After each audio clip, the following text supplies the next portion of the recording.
노르가즘 정의당 노회찬 원내대표 나오셨습니다. 안녕하십니까? 네, 안녕하십니까?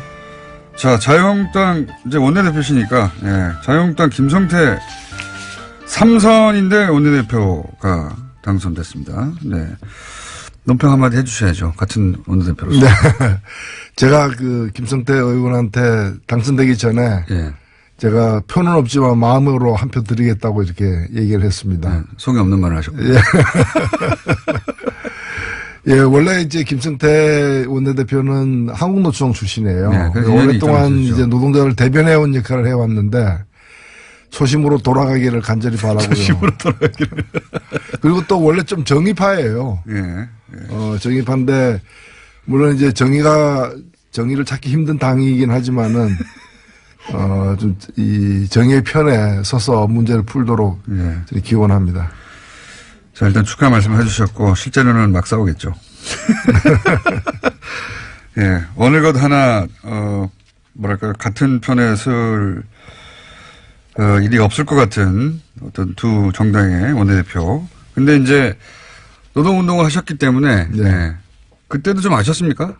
저는 굉장히 오래전부터 알았어요. 20년 전부터 알았어요. 그렇군요. 예. 네, 그래서 막 말하기 힘드시겠군요. 예, 뉴스공장에서 배출한 3호 예, 대표입니다. 뉴스공장이 고정 코너 하셨던 그러다가 대표 되셨던 분들 중에 끝이 좋은 분이 아직 없는데. 자, 김성태 의원님 내일 나오실지 모르니까 그 얘기는 그때 하기라고. 지난주 이제 본격 불거지긴 했는데, 예. 지난주 수요일 코너 이후에 불거진 일이기 때문에. 네. 국민의당에서 이제 박주원 사태가 벌어졌어요. 예. 네네. 사실은 한 10년 전쯤의 일인데, 박주원 최고위원이, DJ 비자금 의혹을 이제 제기했던, 그건 좀 뭐랍니까. 벌금 맞았죠. 주승영 의원이 벌금을 허위 사실이었다고. 예, 예. 그렇게 판정이 났죠. 예. 결론이 났는데 그때 실제 자료를 준 사람이 국민의당 현재 최고위원이다. 그래서 사실은 국민의당 내부에서 난리가 났잖아요. 네.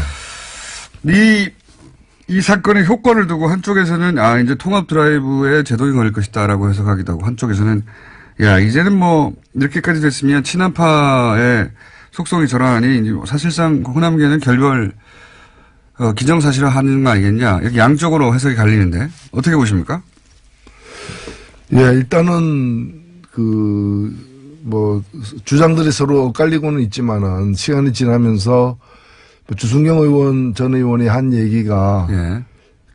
사실로 좀 확인되는. 최근의 인터뷰는 또 박주원 최고는 전혀 그런 적이 없다고 했다고 최근의 인터뷰는 설사 그런 말을 했다 하더라도 이렇게 바뀌었어요. 예, 그래서 여러 가지로 좀 주장이 흔들리고 있어요. 예. 사실관계가 흔들리고 있기 때문에 어느 게 사실인지는 거의 이제 짐작이 되고 있는 상황이라고 보여지고 그럼 그런 사람이 어떻게 최고위원을 애초에 어떻게 거기 들어갔는가 예. 이제 그런 게 이제 문제가 사실 제기되는 거고 좀 친한 진영의 어떤 신뢰성이라거나 이런 것들이 좀 흠집이 간 건 사실이죠. 인적 구성도 이거 친이게 아니냐 뭐 이런 비판도 있고요. 예, 예. 네. 그래서 바른정당하고 합치려고 하는 거 아니냐 뭐 이런 얘기도 있긴 합니다만 어떻게 전망하십니까? 그래서 결국은 통합하겠다고 계속 갈 거다.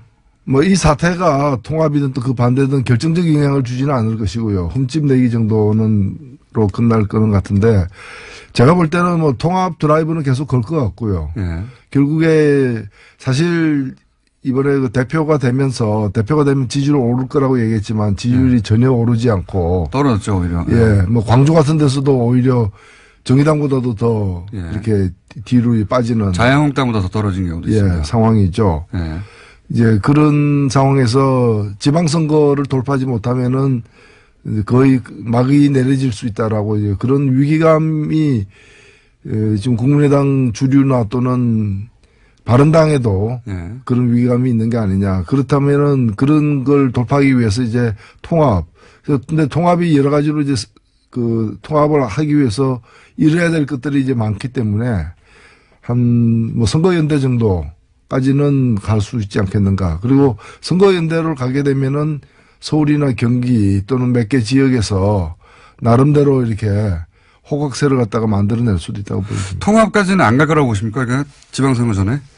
통합 갈 수도 있죠. 근데 통합을 간다는 얘기는 뭔가 하면은 이제 선거를 앞두고 그 들어올 만큼 나가는 쪽이 꽤 있을 수도 있다라고 보여지는 거죠. 지금 39석인데 예. 39석인데 13석이 이제 비례대표고 26석이 지역구 의원인데 국민의당 같은 경우에 26석 중에서 호남이 23석이거든요. 네. 나머지가 3석밖에 안 돼요. 예. 서울, 경기 이렇게 해가지고 3석밖에 안 되기 때문에 그러면 이 23석의 다는 아니겠지만 상당 부분이 나갈 수 있죠. 예. 나갈 수 있는데 그렇게 되면 굉장히 얻는 것이 더 클지, 잃는 것이 더 클지가 좀 애매한 상황이 되기 때문에. 근데 오히려 그렇게 나가주기, 이렇게 떨어져 나가도 상관없다고 하는 쪽인 것 같아요. 이제 통합 드라이브 쪽은. 네, 통합하면 호남에서도 지지율이 오른다라고 주장하는데 그거는 온전한 통합일 경우에 그런 것이고 그렇게 나뉘어지게 되면 얘기가 좀 달라지는 것이죠. 그런데 이제 중장기적으로 볼 때는 그게 낫다고 판단한 것 같습니다. 통합을 주장하는. 예. 지금 그걸 포기하더라도 네. 통합해서 가는 방향 그게 이제 중도 보수 진영에서 전체 범보수를 갖다 아우르겠다라는 네. 이제 그런 장기적 구상이 있는 것 같아요. 보수의 적자, 새로운 보수의 적자가 나타났다. 이 프레임으로 안철수 대표가 그 자리를 쓸 수 있겠다고 생각한 것 같습니다. 그래서 자유한국당에서도 떨어져 나오고 해가지고. 그런 구상이 없다면 그냥 단순히 지방선거만을 위해서 이렇게 하는 건 말이 안 되니까요. 그렇죠. 지방선거는 네. 그 시작일 따름인 거죠. 그래서 통합 드라이브는 계속 갈 것 같고, 과연 합의 이혼을 하느냐 안 하느냐, 예. 그건 저희가 박지원 가장 속사정을 박지원 대표에게 묻기로 하고요. 문재인 케어에 대해서 또 대한의사협회에서 예, 집회를 가졌습니다. 이건 정의당 입장하고는 또 정반대죠. 예. 예, 일단 문재인 케어의 핵심은 뭔가면은 이제 보장성을 갖다가 더 높이겠다는 겁니다. 예. 그러니까 건강보험제도는 우리나라에서 실시되고 있는 이 복지제도 중에서 가장 효과가 있는 예. 이 재분배 기능이 가장 이렇게 실현되고 있는 것으로 다들 인정하고 있는 제도입니다. 제도인데 비교적 잘 되고 있다 전 세계적으로. 그렇죠. 잘 되고 미국보다도 훨씬 나은 제도고요. 예. 미국의 그 오바마 케어라고 있지 않습니까? 예. 그걸 성사시키고 난 다음에 미셸 오바마 부인이 예. 그 방송에 나와가지고 자기 남편 자랑을 한창 하다가 그래도 우리는 한국한테 멀었다 예. 하면서 한국 제도에서 판타스틱 예. 환상적이다 이렇게까지 얘기했던 부분인데 그러나 보장성이 한 63% 정도밖에 안 돼요. 이것도 유럽에 비하면 또 한참 처집니다. 그렇죠. 그래서 이걸 갖다가 장기적으로는 한 80% 예. 이번에 한 70%까지는 올리겠다라는 게 문재인 케어의 핵심인데 이것은 사실 의사들도 반대할 일은 아니에요. 다만 지금 의사들 입장에서는 뭔가면은 이 보장이 되고 있는 그 의료 수가가 자기들이 이제 너무 낮게 매겨져 있다는 불만이 있기 때문에 수입이 준다는 거죠 한마디로. 그래서 수입을 갖다가 비급여 예. 의료보험이 적용되지 않는 종목에서 수입을 많이 올렸어요. 예. 근데 이거는 굉장히 부당한 거예요. 올리면서 이게 또 보면 수가가 예. 비급여 수가가 또 다 달라요. 예. 그리고 이걸 공개를 안 하고 있어요. 맞습니다. 이거 공개 안 하는 바람에 실손보험료를 갖다 또 많은 분들이 많이 내고 있는 거거든요. 예.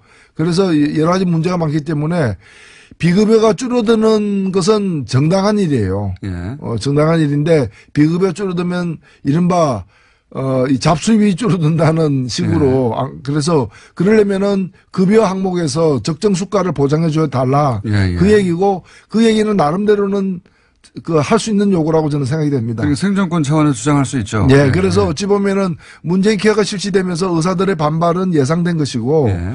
의사들하고 이제 그 보건당국이 그러면 적정 수가가 어딘가 예, 그 수가 재조정에 들어가야 되는 상황이고 들어가기에 앞서서 한번 이제 요구를 강력하게 휴일날 광화문에 모여서 한번 펼친 거죠. 이게 비싼 검사나 이런 것도 싸게 해주겠다. 정부의 얘기는 이거고요. 그러다 보면 의사들은 우리 수입이 줄어든다 이거예요. 복잡할 게 없습니다 사실은. 굉장히 어려운 용어들이 등장하지만 수입이 준다 그렇게 네. 하면 의사들은 그렇게 주장하고 있고 정부는 그 수입은 우리가 어떻게 보장할 수 있는지 연구를 해볼 텐데 어쨌든 방향은 지금 비싼 검사나 비싼 약 때문에 아주 중증 같은 경우에는 시민들이 어렵다. 그 보장을 더 많이 해주겠다 보고. 그렇죠. 이겁니다. 예. 그리고 아주 장기적으로는 그 보험료도 조금 더 올려야 돼요. 올리면서. 그렇죠. 우리 보장성 한 80%까지 가려면은 보험료 인상도 불가피하다고 봅니다. 이걸 어려운 얘기 용어를 통해서 하는데 결국 그겁니다. 예. 일반 시민들 입장에서는 당연히 정부가 보장성 강화하는 게 좋고요. 의사들은 그렇게 해서 수입이 좀 줄면 이거 어떻게 보전할 거야? 이걸 정부에 묻고 있는 거예요. 예. 어려운 싸움이 아닌데 굉장히 거대한 명문들이 앞에 서 있어요. 돈 때문입니다. 예. 이유는 정의당 입장에서는 당연히 보장성이 더 강화돼야 한다는 것이고요. 예. 예. 그런 것이고 또 정부 얘기하니까 또 해수부가 어제 방해공작 했다. 실제 세월호 특조위 활동을 방해했다. 구체적으로 이런 결론을 내놨죠. 이런 의혹은 굉장히 많이 있었는데. 예, 의혹이 사실로 드러난 것이죠. 드러난 것이고, 정말 이건, 그래도 공권력인데, 예. 아무리 뭐 정권이 달랐다고는 하지만 공권력이 국민을 위해서, 존재하는 기관이 아니라 국민을 억압하는 그런 기관으로서 역할을 했다는 데서는 이거는 앞으로도 이런 일을 재발을 방지하기 위해서 엄정하게 조사를 해서 처벌할 건 처벌해야 된다고 봅니다. 해수부가 사실은 해상사고가 났으면 진실을 밝힐 의무 책임이 있는 부처인데 예. 그걸 방해한 거죠. 당시 박근혜 대통령에게 피해가 갈까 봐. 그것도 청와대의 지시를 받은 그런 정황이 있고 그렇게 해가지고 이제 당한 건 국민이죠. 그중에서도 실제 아이들이 죽고 그 유가족들이 무슨 죄가 있습니까? 유가족들이 가장 큰 상처를 받았던 것이죠. 그러니까요. 예. 예. 무슨 죄가 있습니까? 근데 그거를 정부가 했다는 거예요. 유가족들을 괴롭히고 특조위 활동을 막고 의혹이었는데 이제 최근에 이 흐름은 그 의혹들이 다 사실로 드러나는 국정원 관련해서 그렇고 해수부 관련해서도 그렇고 그중에 하나입니다. 예. 그리고 또 연결해서 또 하나가 그 정부가 제주의 해군기지 반대 운동을 했던 강정마을. 이거 진짜 오래된 거죠, 이것도. 예. 이명박 정부 시절부터 시작된 건데. 강정마을을 상대로 해서 정부가 34억짜리 구상권 청구 소송을 냈었어요. 오랫동안 괴롭혔죠. 예. 근데 이거는 이제 문재인 정부는 그 청구 소송을 취하하기로 했거든요. 예. 여기 대해서 이제 보수 신문들은, 매체들은 당연히 법치주의 훼손됐다. 불법 시에 면죄부 줬다 비판하고 있습니다. 불법 시에 면죄부를 주고 또 그 불법 시군들이 부담해야 될 34억을 탕감해 줌으로써 예. 국민 세금이 들어가게 됐다. 예. 지연된 저는 황당무계한 얘기라고 생각되고요. 예. 그리고 그 구상권이라는 건 그 당시 정부의 일방적 주장이죠. 예. 일방적 주장이고 그런 식으로 따지면은 이쪽은 그럼 손해본 거 없습니까? 그 강정마을에 주민들의 동의 없이 해군기지를 만든다고 하는 과정에서 그 주민들이 받은 피해, 생업이 전폐되다시피 하고 서로 갈등이라거나 재산상 손실이라거나. 공동체 파괴됐어요, 완전히. 그럼요. 그거 다 예. 합치면은 그보다 더 큰 금액일 수도 있는 것이고. 거꾸로 저는 정부를 상대로 소송을 해야 된다고. 예, 생각합니다. 그렇죠. 그리고 또 하나는 뭔가 하면은 구상권 같은 걸 이제 청구하려면은 예. 4대강 망친. 예. 이명박 전 대통령 그리고 4대강 사업 좋은 거라고 이렇게 여론을 호도했던 언론사들 예. 이 사람들에게도 구상권 청구해야죠. 요 보수신문들이 다 구상권 대상이 됩니다. 그렇죠. 예. 그렇기 때문에 이건 저는 늦었지만 예. 문재인 정부 들어서서 제대로 문제를 갖다가 지금 과거에 엉킨 문제를 좀 풀어가는 과정이라고 봅니다. 그때 당시는 이제 정부가 하는 일을 주민들이 감히 방해해 앞으로 다시는 그런 일이 없도록 돈으로 괴롭히겠다는 거거든요. 34억을 어떻게 냅니까 주민들이. 말도 안 되는 건데 괴롭히려고 한 거죠. 괴롭히려고. 어찌 보면 우리 저항권이라고 볼 수 있는데 네. 당연히 이제 잘못됐다고 여겨지는 또는 제대로 절차를 밟지 않고 진행되는 일에 대해서 그걸 반발할 수 있는 것이죠. 그걸 이제 막기 위해서 이렇게 돈으로다가 지금 이 똑같은 일이 어디서 벌어지고 있는가 하면은 노동자들의 파업에 대해서 예. 손해배상 청구를 하고 있는 거예요. 이것도 이명박 정부 때부터 이렇게 시작된 맞습니다. 일이거든요. 그리고 예. 유엔 인권위원회에서 그거 그만하라고 하지 말라고 이렇게 계속해서 이제 지적받고 있는 일이거든요.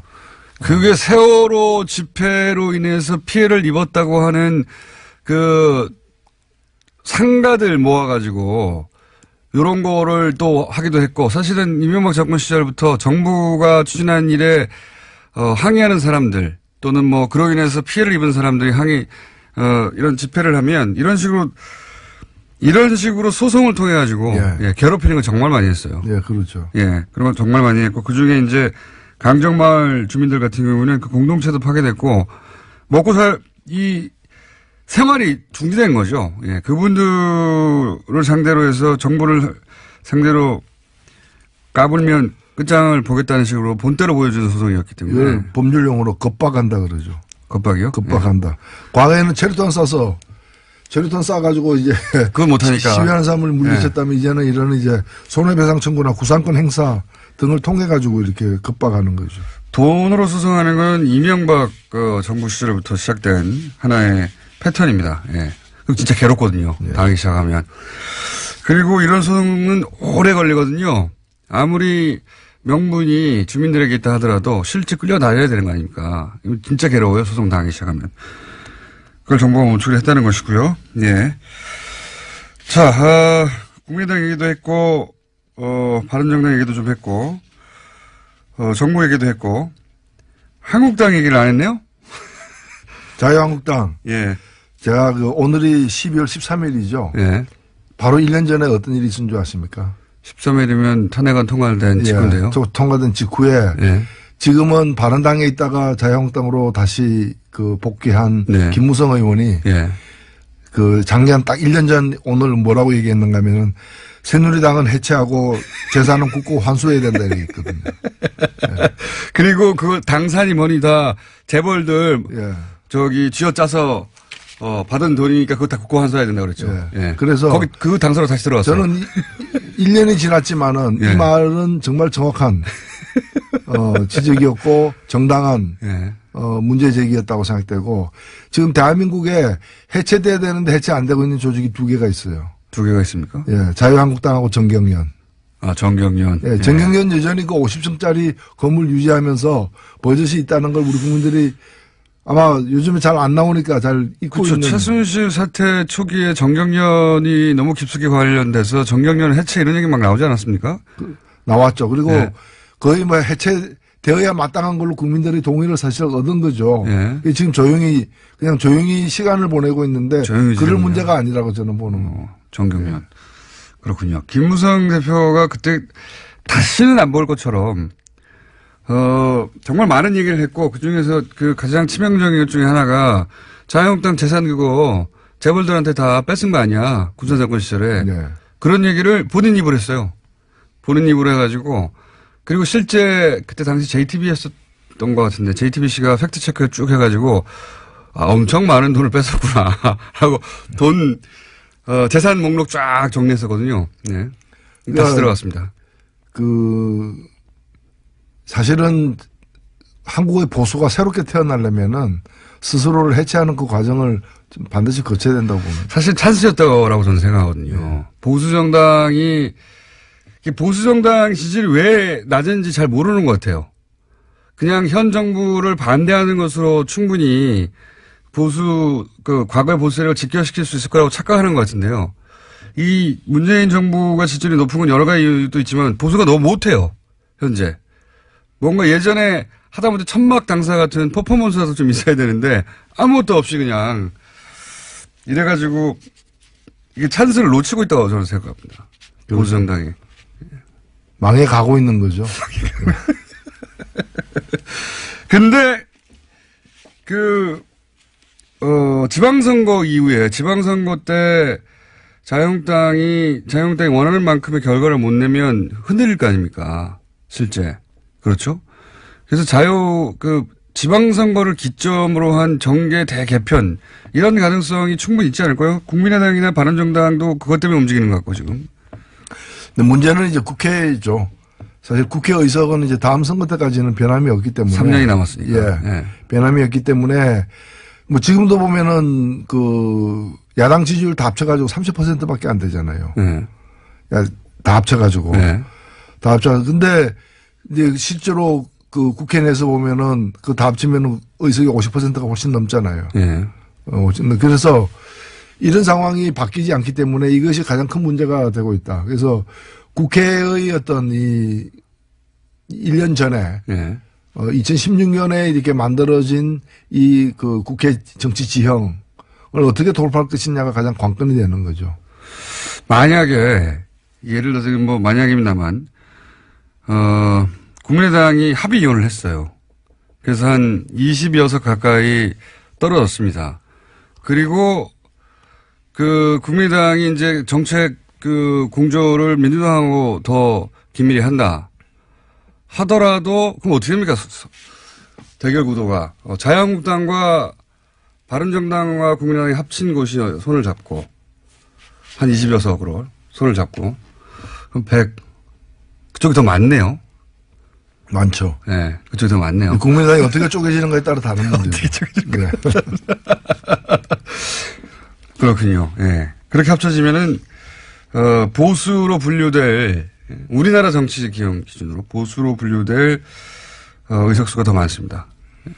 저는 그래서 지금 집권 여당이 그 문제에 대해서 나름대로의 돌파할 방안을 내놔야 된다고 봅니다. 그거 쉽지 않은 문제인데 어떻게 조언하시겠습니까? 저는 뭐 선거제도 개편이라거나 또는 개헌안이라거나 그리고 공수처 문제 또 몇 가지 주요한 그 핵심적 과제에 대해서 합의안을 만들고 그에 대한 어떤 연대 이게 이른바 그 개혁연대죠. 나라다운 나라를 세우기 위한 개혁연대를 갖다가 광범위하게 구축해서 과반 의석을 갖다 확보하는 것이 굉장히 중요하다고 봅니다. 선거제도 개편 이거 굉장히 중요한 건데 정의당 입장에서는 엄청나게 목말라 하는 거 아닙니까 이게. 그렇죠. 예. 뭐 지금은 정의당만은 사실 아니죠. 뭐 국민의당이나 하여튼 야당 입장에서는 자유한국당만 빼고는 이 선거제도의 개편을 원할 것 같아요. 예. 독일식 정당방문제 얘기도 계속 나오고 이거는 뭐 정의당이 수십 년째 진보 정당이 주도하게 왔던 건데 그 얘기를 다음 주에 한번 자세히 해볼까요? 왜 예를 들면 독일식 정당방문제 말은 많이 들어봤는데 정확하게 뭔지 잘 모르시는 분도 많거든요. 우리나라에 딱 맞는지 안 맞는지 또 논란도 있죠. 예. 일단은 국민들이 지지한 만큼 그대로 이제 의석을 갖는 겁니다. 그러니까 정의당 같은 경우에 2016년 총선에서 작년 총선에서 7.3%의 정당 지지율을 얻었거든요. 정당 투표에서. 그럼 독일 같으면은 7.3% 얻었으면은 의석도 7.3% 갖는 겁니다. 맞습니다. 그러면 300석 중에 7.3%는 22석이 되는 거죠. 엄청나게 큰 거죠. 지금 정의당이 22석이라면은 저는 엄청나게 많은 일을 갖다가 정의당 혼자서 하는 것이 아니라 더민주당하고 같이 한다거나 해가지고 많은 걸 돌파해낼 수 있었다고 사실 생각되거든요. 정의당 입장에서는 아니 정육점 가서 소고기를 샀는데 730g을 샀어요. 집에 와서 보니까 200g밖에 없는 거예요. 왜 200g인가 하면 정의당이 지금 의석은 6%잖아요. 6석이니까 2%죠. 만일에 국회에서 총리를 뽑는다. 실세 총리를 뽑는다. 그러면 국민들의 7.3%가 정의당에게 자기를 대신해달라고 이렇게 표를 위임했는데 정의당이 국회 내에서 대변할 수 있는 것은 2%밖에 안 된다는 거죠. 5%가 없어져 버렸어요. 그래서 이건 정의당만이 아니라 어떤 정당이든 민심을 얻은 만큼 국민으로부터 지지를 받은 만큼 권력을 행사하는 그런 선거제도로 그것이 독일식이든 영국식이든 무슨 식이든 간에 뭐 영국식은 아닙니다만은 연동형 비례대표제라고도 부르는 그런 선거제도로 바꾸는 것이 일단 공정하다는 거죠. 그게 듣기에도 당연히 합리적인데 우리나라 비교해 보시면 우리는 49.9%를 받아도 50.1% 받은 사람 한 사람은 뽑거든요. 그러니까 49.9%를 지지하는 사람들을 대변하는 의원은 진출을 못하는 겁니다. 그런 거죠. 정의당도 7% 정도를 전국적으로 받는데 7%만큼의 의석수를 못 얻는 거죠. 선거제도 때문에. 어떤 그 지역 정당이 아닌 전국 정당이 있어가지고 모든 선거구에서 나가가지고 다 30%를 받으면 지지율 30%인 정당은 지금 굉장한 거 아닙니까? 두 번째 정당 정도 돼야 되는데 모든 지역구 나가가지고 출마해가지고 30% 받으면 다 떨어지는 거죠. 그렇죠. 한 사람도 당선자가 없는 지역구에서는. 그래서 이런 이 맹점을 갖다가 좀 바꾸는 선거제도 개편이 무엇보다도 시급하다 이렇게 보입니다. 그거 다음 주에 자세히 구체적으로 얘기를 좀 해보죠. 네. 왜냐면 이제 개헌 이야기가 나올 때가 됐거든요. 예. 자, 오늘 여기까지 하겠습니다. 지금까지 노회찬 원내대표였습니다.